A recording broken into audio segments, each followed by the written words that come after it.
সেপ্টেম্বরে ব্রাজিলকে হারিয়েছিল প্যারাগুয়ে, এবার চমকে দিল বিশ্ব চ্যাম্পিয়ন আর্জেন্টিনাকে হারিয়ে। প্যারাগুয়ের মাঠে যেন অসহায় আত্মসমর্পণই করলো মেসি বাহিনী। লাউতারো মার্টিনেজের গোলের শুরুতে এগিয়ে গেলেও সেই লিড বেশিক্ষণ ধরে রাখতে পারেনি আর্জেন্টিনা, শেষ পর্যন্ত হেরেছে 2-1 গোলে।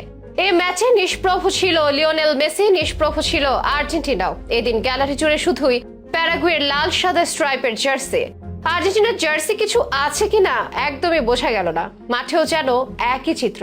প্যারাগুয়ের চমৎকার ফুটবলের সামনে খুঁজেই পাওয়া গেল না বিশ্ব চ্যাম্পিয়নদের। আর্জেন্টিনাকে দর্শক বানিয়ে জয়ের উৎসবে মাতল স্বাগতিক প্যারাগুয়ে। বিবর্ণ ফুটবলে হতাশ আল বিসেলেস্তের সমর্থকেরা, সমালোচনা ও ট্রলে মেতেছেন চির প্রতিদ্বন্দ্বী ব্রাজিল দলের সমর্থকেরা। কেমন ছিল গোটা ম্যাচের চিত্র, কেন এমন শোচনীয় হার আর্জেন্টিনার, ম্যাচের আদ্যপান্ত থাকছে আজকের এই বিশেষ স্পোর্টস প্রতিবেদনে। আর্জেন্টিনা মানে জয়, এটাই যেন চিরচেনা নিয়ম হয়ে গেছে আজকাল। এই দলকে হারাতে ঘাম ছুটে যায় বিশ্বের যে কোনো দলে। টুর্নামেন্টের খেলা হোক বা প্রীতি ম্যাচ, সবখানে লিওনেল স্ক্যালোনির দল অপ্রতিরোধ্য। বিশ্বকাপ জয় ও কোপা আমেরিকার জয়ের পর চলমান বিশ্বকাপ বাছাইও পয়েন্ট তালিকার শীর্ষে আর্জেন্টিনা। তবে ফুটবল যে প্রতিদিনই একরকম নয়, তারই প্রমাণ মিলল প্যারাগুয়ের বিপক্ষের ম্যাচে। এদিন যেন অন্য এক আর্জেন্টিনাকে দেখলো ফুটবল বিশ্ব।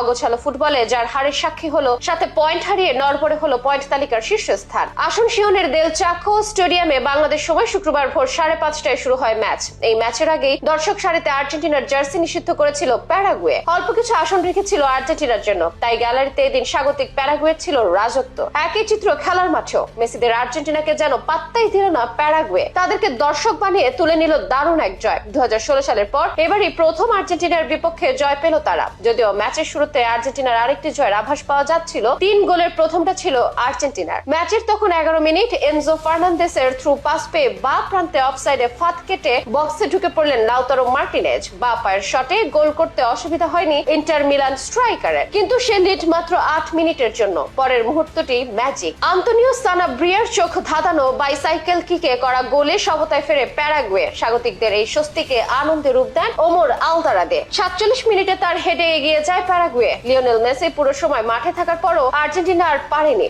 2-1 গোলের হার নিয়ে মাঠ ছেড়ে লিওনেল স্ক্যালোনির দল। এই ম্যাচে অন্য এক মেসিকে যেন দেখলো ফুটবল বিশ্ব। প্যারাগুয়ের বিপক্ষে একদিকে সে নিষ্প্রভ, অন্যদিকে সে রাগী অবতারের ধরা দিলেন। বিরতির সময়ের দৃশ্য, মাঠে ব্রাজিলিয়ান রেফারি অ্যান্ডারসনের দ্বারক্ষর প্রতি আঙুল উঁচিয়ে কিছু একটা বললেন লিওনেল মেসি। স্পষ্টই বোঝা যাচ্ছিল রেফারির কোনো একটি সিদ্ধান্ত ভালো লাগেনি তার। এমন মেসিকে খুব একটা দেখা যায় না, যেমন দেখা যায় না আর্জেন্টিনার হার। তবে সবটাই এদিন দেখতে হলো ভক্তদের। স্বাভাবিক হতাশ হয়েছেন গোটা বিশ্বের আলবিস্তেলের সমর্থকেরা। বল দখলে রাখা হোক বা পরিষ্কার সুযোগ তৈরি করা, সবখানে এদিন ভুগেছে আর্জেন্টিনা। আর উজ্জীবিত ফুটবলে লিওনেল স্ক্যালোনির দলকে হারিয়ে দিয়েছে প্যারাগুয়ে। যদিও এই হারের পরেও দক্ষিণ আমেরিকার বাছাই পর্বে 11 ম্যাচে 22 পয়েন্ট নিয়ে শীর্ষেই আছে আর্জেন্টিনা। তবে সে স্থান খানিকটা শঙ্কায় এখন, কারণ 10 ম্যাচে 19 পয়েন্ট নিয়ে 2-এ কলম্বিয়া। আর্জেন্টিনা দলের পরের ম্যাচ বুধবার ভোরে পেরুর বিপক্ষে। হারের স্মৃতি ভুলে সেদিন আবারও চিরচেনা রূপে ধরা দিয়ে জয় ছিনিয়ে আনতে চাইবে বিশ্ব চ্যাম্পিয়ন আর্জেন্টিনা।